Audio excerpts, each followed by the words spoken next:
Ecclesiastes chapter 7, beginning in verse 1.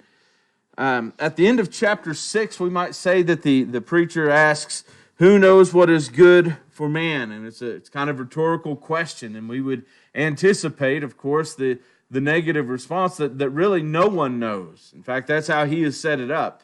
There's things that we don't know, and the problem is there are some things that nobody knows, so we can't even be taught. So we don't have the answers, and we can't get the answers. So as he closes out that section, he left that question kind of dangling for us with a rhetorical answer. Nobody knows. But in this new section, starting here in chapter 7, indicated by it's a shift in literary style. We don't see it so much maybe in the English, but it shifts into a proverbial style. In fact, if you read these very much, they sound like the Proverbs. This first section here, chapter 7, verses 1 through about verse 14. 13 and 14 kind of serve as a conclusion to the Proverbs of verses 1 through 12. And so there's a shift in this literary style. And the Proverbs themselves really focus on two themes. One is death, and the other is wisdom and folly. Those are the two themes. In fact, nearly every verse mentions one or the other or both of these ideas through verse 12. And so we need to sit up and kind of take notice of what he's speaking about. And so through this series of Proverbs, he uses often the better is this than that. So this better than formula. And we see it right here in verse 1. A good name is better than precious ointment. And so this is going to be used throughout verse 12 several times. And it indicates that there's some things in life that are better than others. Thus, kind of answering the last part, what is good for man? If he left it dangling in verse 6 or in chapter 6, in chapter 7, he's going to give us some therapy, a little salve for life. But the problem is even the little medicine, we might say in modern terminology, the medicine that he offers still has side effects. Or the medicine that he offers isn't a complete cure. And so we're still left wanting more. And it's because, as we've mentioned all along, what we truly desire, what is innate within us to want for, or long for, or desire for, cannot be completely satisfied under the sun, right? We have to look beyond the sun for the full, complete fulfillment of our needs and our desires, because there's that, I'm going to mention again in the sermon, but I'm going to mention again here, that God-shaped hole, right? That only God fits in, or as Solomon would say, there is eternity in our hearts. This world ain't enough, if we can say it that way. It's just not enough for us. We need more. And we need it because God created us that way. God created us to desire Him, to look for Him, to seek Him. And then He put plenty of information around us in the creation and the beauty and the splendor of the world, so that in the end of times, if we're standing before the judgment day, there is no excuse for not coming to faith in God, right? Isn't that what Romans 1:20 tells us? The everything about God that we need to know, that drives us to Him, that puts Him in that place of our heart, is there. It's enough. And that's why Paul says, so he is without excuse.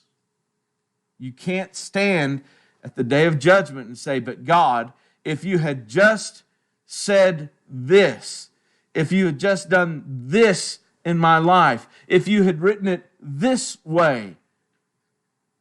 No. There are no excuses on the day of judgment. But while we live on this earth, isn't it nice to know that even in the midst of the violence and the oppression and the inequalities of life, that there are some things that are better for us than others?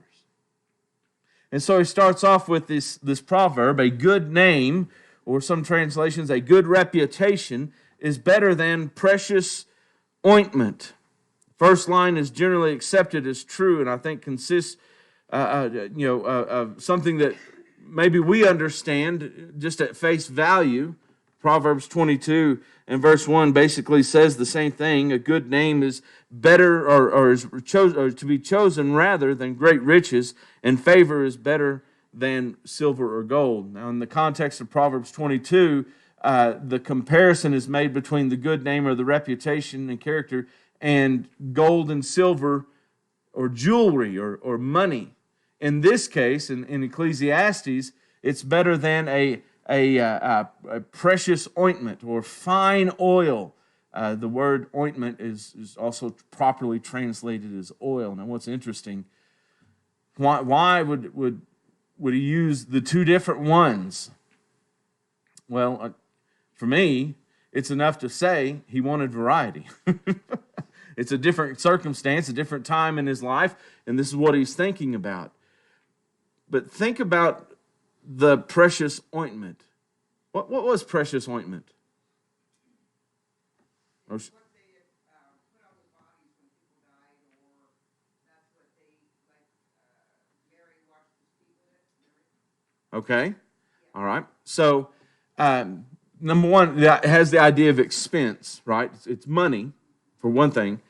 But you're right, this would have been similar to the oils that they would have anointed the dead body with. But you know what the rich did with it? They anointed their everyday body with it. What happens if you wake up and there's no running water in your house and you're not able to take a shower for a few days at a time and you ain't got no deodorant? What do? You stay away from people. But you can't stay away from people all the time, so you put on maybe some smell good, right? Some cologne. You know, Haya Karate, right? No one remembers that but me. So you get that little Avon blue glass car cologne. Some of you may remember that one too. You put on smell good, right? Because we want our outward odor to be better, to be less offensive. What Solomon is saying is your inside needs to be more beautiful than your outside. It's a great play on words. Tov, Shem, Shemen, Tov. It's only 4 words in the Hebrew. Better is the good name, Shem, than the ointment, Shemen, Tov, that is good. Sometimes I wish I read Hebrew and could pick up on things like that a little better. I have to rely on others who read Hebrew and point things like that out. But isn't it interesting how he uses that? So that's the first thing. And everyone's like, oh, yeah, amen. Absolutely, got it, right? So then the second part of verse 1 continues the same thought when he says, in the day of death, the connection and here, it says that he's still going on this better than mentality. And the day of death, better than the day of birth. Hold on a second. How all of a sudden we're faced with something that's not quite as obvious to us. We might have come to the conclusion that a good name is better than good cologne, but would we have come to the conclusion just living through life that the day of your death is better than the day of your birth? Rochelle?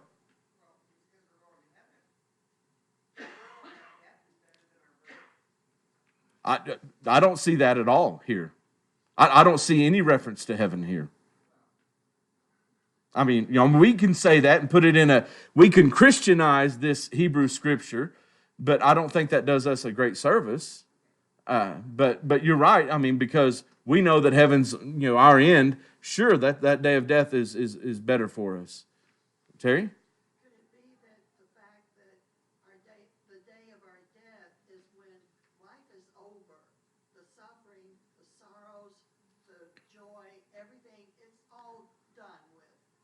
Um, And at your birth, you're just starting out. I think you've hit on the truth that he's dealing with, and that is because of how unjust and unfair life is. Do you ever read Ecclesiastes and get the feeling that this guy's just tired of life, that he's kind of sick of it all, and he's saying, look, when I die, at least that part's over, right? He's not even looking at life after the sun. He's looking at when life here on earth is done, when it's over. And we fill it with all kinds of joy, and we find all kinds of joy in life, but we still know death is coming, right? We still know that racism exists, that people are abused for the color of their skin, or for the gender that they are, or for all kinds of reasons. People are oppressed, right? We can be happy in the world. We can find joy and happiness in our small corner, but the world still isn't a great place, is it? Brett?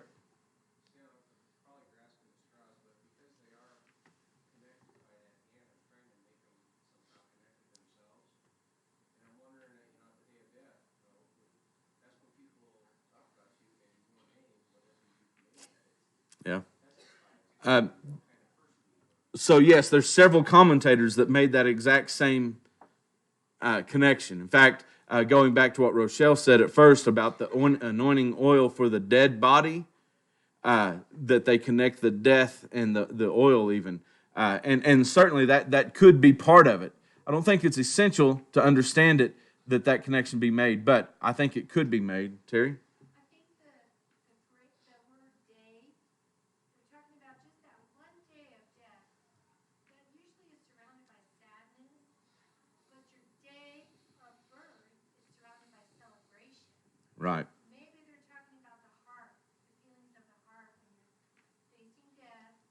Better to be sorrowful. Well, I think verse 2 really puts it into perspective, and we'll hit that in just a second, but I think you're hitting on the right spot. Frank, did you have a comment?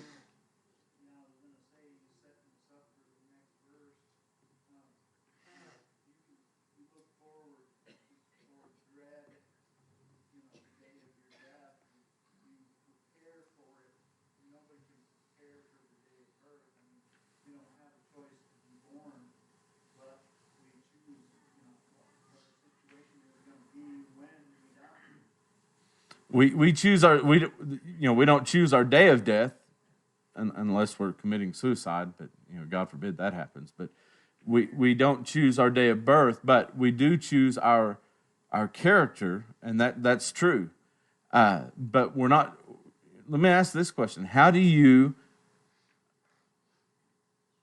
build a good name? All right, let's be more specific. Okay. I have 3 things on my list, Mark. The first one is honesty and integrity, and that should guide every action, right? Number 2, consistency. Consistency. Too often, we do good things for a little while, and then we want that to be our reputation for the rest of our lives, and we leave honesty and integrity.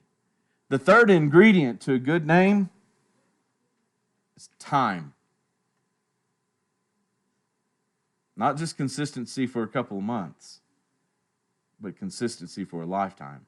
And I do think that, we're not just talking about, what's his reputation for today, because whatever your reputation is today, can it change tomorrow? Yeah. So through honesty and integrity, consistency and time, we can build that good name. And that is good for us. And so that on the day of death, when we are no longer part of the world and its inequity, that becomes a better day. Why? Because verse 2, it is better to go to the house of mourning, the funeral home, than to go to the house of feasting, for this is the end of all mankind. Not the feasting, but the funeral home. We're all going to die. Remember, we've said death is the great leveling field, and so that's the idea here. So we move from this proverb to this shocking conclusion that death is better than birth, and it's interesting because in verse 2, he's talking about someone else's death and someone else's birth. But in verse 1, it was my death, my birth. But the end is the same. Obviously, it's better to attend the weeping, the funeral, because here it says the living will lay it to their heart. When things are going well, when we're partying all the time, right? Sometimes we forget our mortality. When we just rely on the good times. Now, what happens when we forget our mortality, our own mortality, that one day I will die, and I don't know when that day is going to be? What tends to happen to us? Exactly. We live foolishly. We make bad decisions that will lead us away from the good name that is better than a precious ointment. Especially when we involve intoxicants in our lives, and then it becomes even more likely that we will fail that way. First, Dale here first. Yeah, I mean, going back to what you were saying earlier about the world is not enough. Not only is it not enough, it's nothing. This world is nothing for us. I mean, it's evil. We live in a world we're told to not love, to not. We're in this world, but we're not to love this world at all. And that's certain things. Christians, people trying to grow, but I mean, we're just not supposed to be in love. All of us should have a little bit at some point in our Christianity, an excitement about going to heaven. And I don't mean when we're done, but right now. As Paul, his heart was struggling, and he wanted to be with Christ now. Right. But it was better for him to be here to help others and to do things until Christ was ready for him. Right. But I think if each of us don't have a desire to go right now, some desire, with pulls from our family and other things wanting to keep us here too. But if we don't have that desire, then I think we need to start. Absolutely. And even if we take these verses and Christianize them and say, hey, what we want is, we want to die now so that we can go on to heaven. We can certainly do that.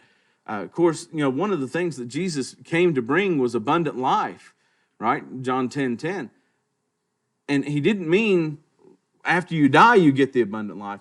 It's abundant life now. It's because not that our circumstances necessarily change when we obey the gospel, but who we are changes. And we long for that presence of God, and we know that is our end. Hold on just a second, Naomi. Jennifer first. This whole section reminds me, we've talked numerous times, especially in the ladies' Bible class, about the kings of the Old Testament. How a number of them started out great and ended up bad. It's not how you start, it's how you finish. And how one problem can tarnish your good name, and how difficult it is to come back from that type of thing. Absolutely. Ecclesiastes is written like poetry, or it's a book of Right. wisdom, right? And so sometimes it's hard to just take one stanza out of the poem and dissect it. And when you read it all together, it just sounds like he's saying, don't stress. Everybody's going to die. We talked about that in the beginning. And because I think we do that as humans, right? We're just, oh no, here it comes, death, death, oh no. And he's saying, don't do that. Well, actually, he's saying here, think about that. He's telling you, think about death. Stress about it. Well, yeah, but I mean, I don't see the stress aspect of it. I mean, certainly we shouldn't. We should, be willing to accept that. But here he's specifically saying people need to think about their death because, look, we have a goal that when we die, we want our reputation or our connection with God, in essence, set. We want to make sure that on that day we are ready. And he says the problem is if we don't experience death in this world of friends and family and loved ones, that sometimes we get this I'm immortal mentality, that I'm going to live forever and everything's going to be fine. And the problem is too many people think that and die early. And so that's the way it is. Something Jennifer said reminded me, in Shakespeare's Julius Caesar, when Antony is doing the funeral procession and his funeral oration, the famous, friends, Romans, countrymen, lend me your ears. And in that line, or in that speech, he talks about how the good things that men do is often, interred with their bones or buried with them. It's forgotten. But the evil will live on afterwards. And he's talking about Julius Caesar, who had won this great victory and had, remember, for 3 times was offered the crown as a king, and he rejected it, and all those things were good. But he says, we seem to forget those things when he does one selfish thing, one thing that seemed selfish to us. And that's why they murdered him. And Antony is rebuking those conspirators who had killed Caesar for that reason. But he's right in observing that one mistake often is enough to take away the bad things. All right, so once you've made the bad mistake, hold on just a second. Once you've made the bad mistake, what does it take to get back to the good reputation again? Honesty and integrity, consistency over time. Terry? Yeah, the opposite of a suicidal death, that's kind of a heinous way to go. It's like an innocent way to die. You want to die with your innocence. Absolutely. We want to live in this world, in the presence of God, in the very, coram Deo, before God, so that we may know Him after that moment of death. But we'll only know Him after death when we know Him before death. And I'm like Dale, there's a little piece of me kind of excited about that day I get to die because I want to go home. Charlotte? Think about it, right? We have to. It's inevitable, and that's the point of Ecclesiastes. Everything is vanity. We're all going to die, so we get past that. But God did put us here to live, and like you said, abundantly, and to be joyful and happy. And at the very end of this chapter, He says that you can't change a thing. Even what God is going to cause to happen, you can't change it. So He says, when life is good, enjoy it. But remember. So I think that's the point. We are here. I hear people sometimes focus solely on heaven, and they forget that they need to be doing good while they're here. Mm-hmm. Right? We're not just trying to get to heaven. We're trying to take as many people with us. Right. And so we need to live joyously and abundantly and happily, because people who are terrified of death and are only focused on death are not going to take anybody with them. There are people going to turn away from Yeah. you. So I think Right. to contemplate death absolutely would be unwise not to. But that's not what our focus is. Our focus should be on life and bringing people into eternal life. Right. If by life you mean God, that should be our focus. God is our focus, and that is our life. Several years ago, I heard a lesson by a denominational guy. His name's Rob Bell. Some of you may have heard of him, and he kind of had a falling out in the religion world. But he did a lesson called "Everything is Spiritual," and I like this because it was very common for people to say, "Man, how's your spiritual life going? How's your spiritual life going?"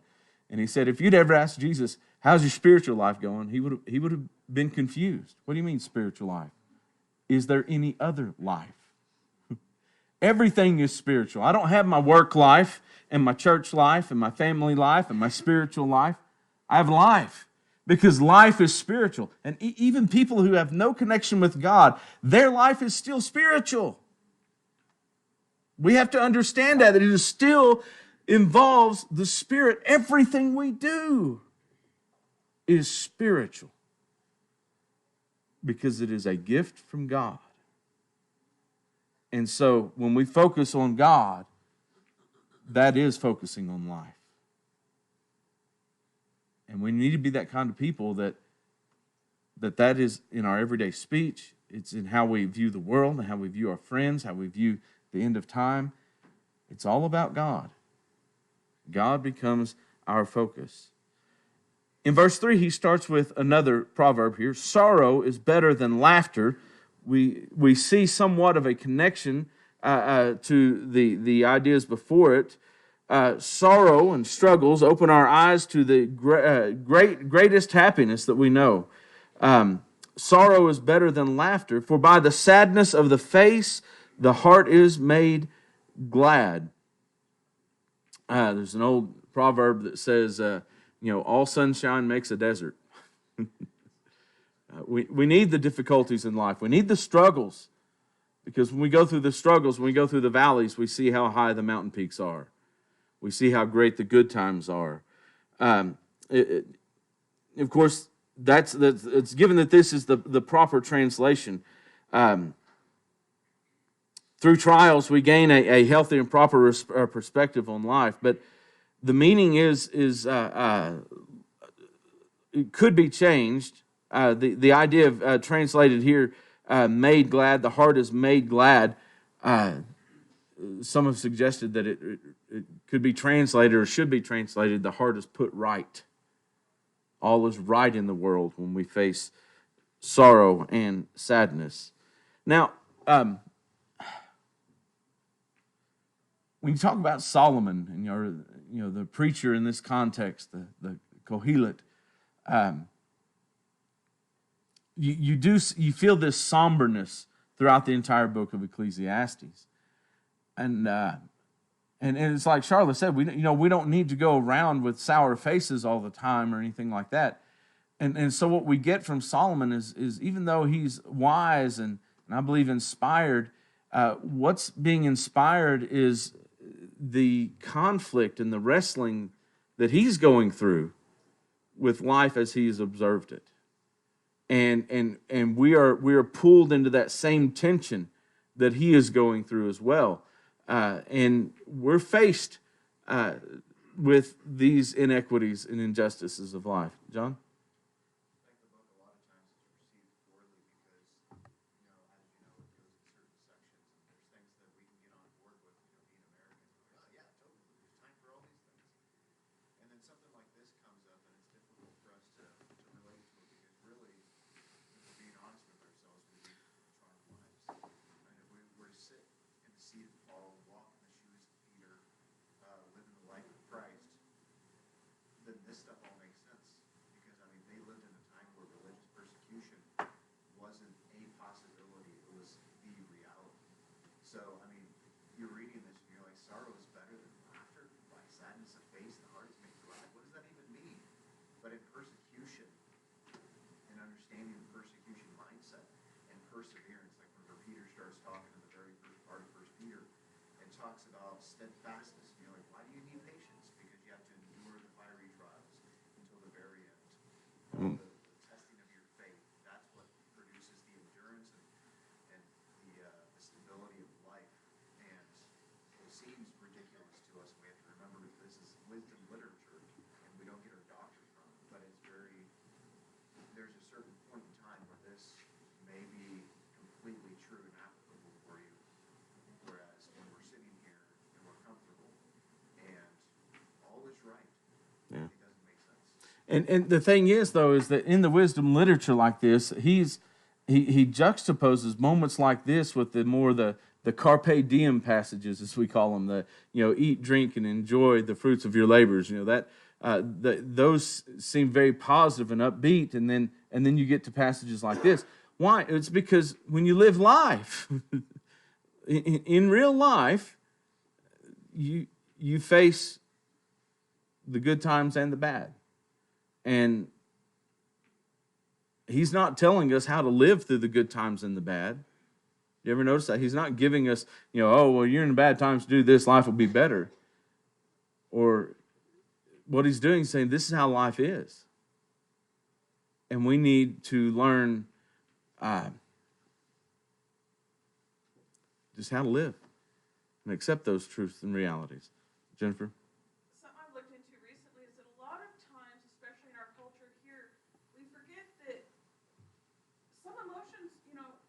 have all the whole array of emotions, and some people say, well, you're not supposed to be this way, you're not supposed to be that way, but we are. And you have to learn just how to deal with it one way or another. You're going to be sad, you're going to be angry, you're going to be happy, you're going to be, it's the way God made us. So it's just making our way through life through these emotions, not that they're bad or good or we should or should not have them. They're there. And we simply need to make our way through life with them. Right. Hold on just a second. Tim first. Well, there's an example given. I was reading this study. He was studying butterflies. Lepidariology? Okay, go ahead. That's the study of butterflies. He helped a butterfly escape his cocoon. He cut it open so the butterfly could get out.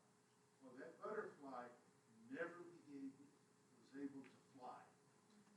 It was condemned to a life of crawling around till it died.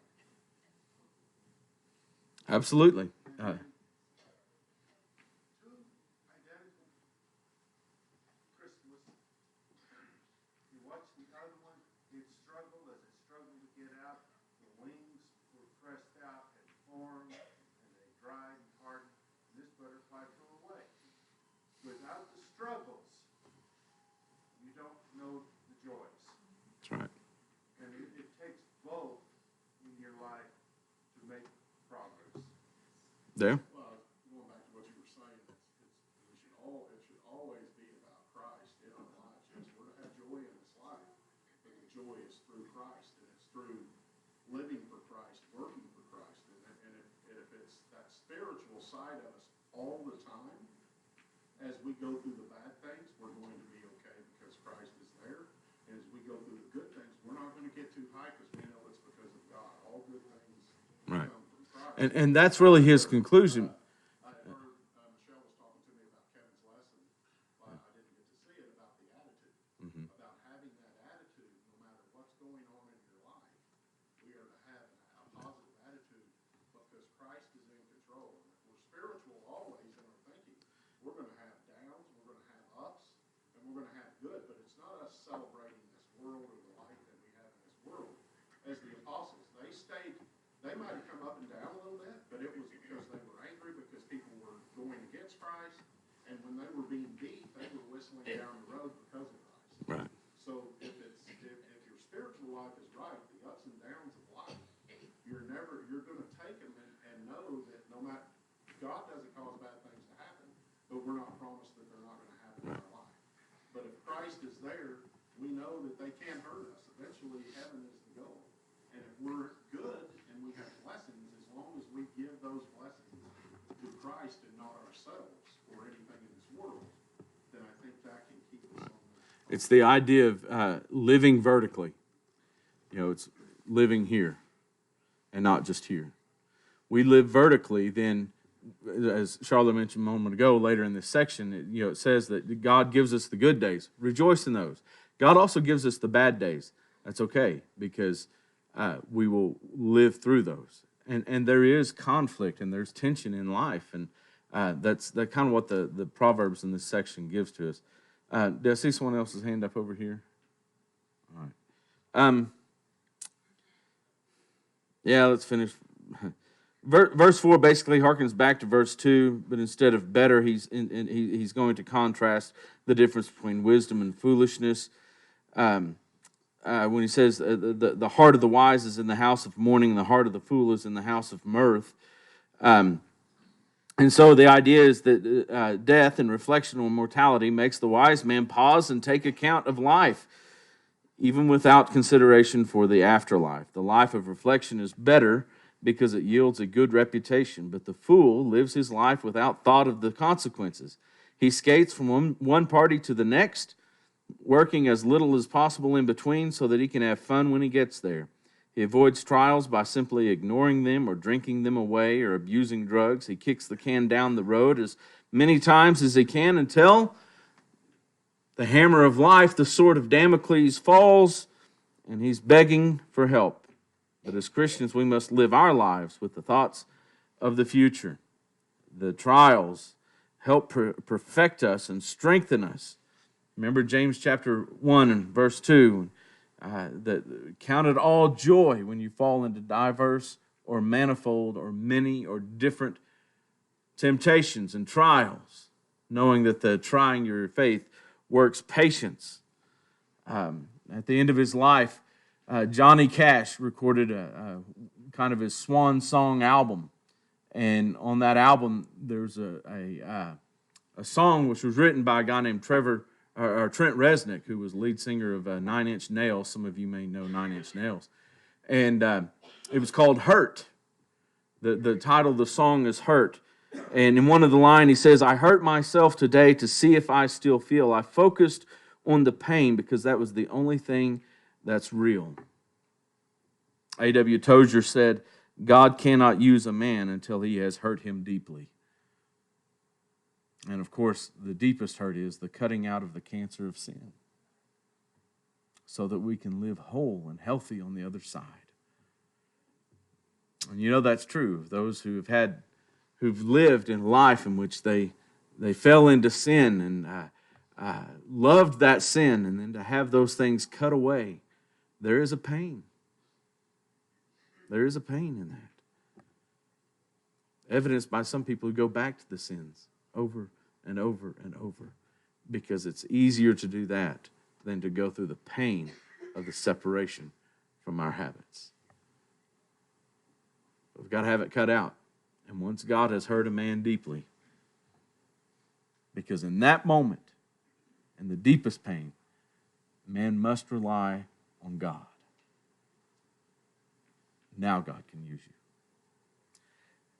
We didn't get through the section like I wanted to. No surprise there, I know. But I think we'll still make it to the end of this quarter and finish Ecclesiastes. Appreciate your input this morning.